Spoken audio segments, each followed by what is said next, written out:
299 engagement ring. Ang tanong, kung ikaw bibigyan ng jowa mo ng engagement ring na nagkakahalagang 299, tatanggapin mo ba o i-reject mo ang engagement proposal niya? Natatawa ako kasi ako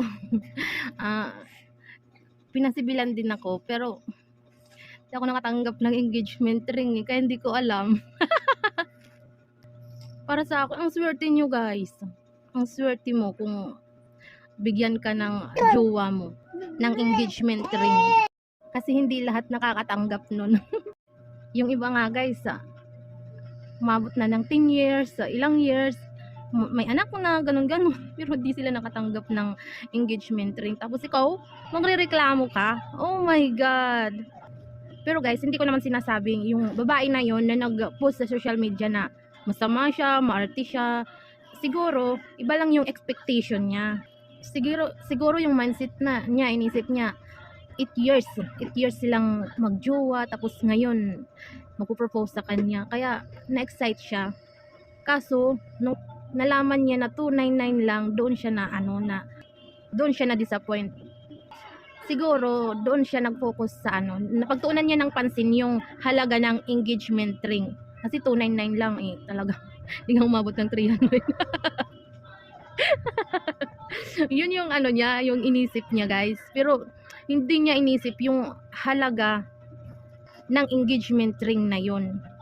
Hindi yung ibang halaga yun yung kumbaga sa yung hindi niya yung sentimental value ba, yung inisip lang niya yung halaga lang yun, hindi yung sentimental value, yung meaning ng engagement ring na yun. Yun ang hindi niya inisip. Sabagay, iba-iba kasi yung perspective ng tao. Char. Perspective, char. Yung pananaw ng tao. Siguro sa kanya, pag malaki yung value, malaki yung halaga, mas malaki yung pagmamahal, yun ata yung ibig sabihin niya doon. Hindi niya inisip na mas mahalaga pa rin yung meaning ng ring na binili niya yun, na nag-effort siya. Siguro naman kasi yun lang yung kaya nung boy Dapat maging thankful na lang siya kung ano yung nakayanan ng jowa niya. Diba guys, dapat ganun sana, makontento na lang tayo kung ano yung nakayanan ng mga jowakers natin. At dahil dyan guys, na-curious ako kung ano hitsura ng engagement ring na 299. Ito pala siya guys. For me, it's good. Maganda naman siya guys. Kung ako bibigyan yan, kahit ngayon, talagang tatanggapin ko yan.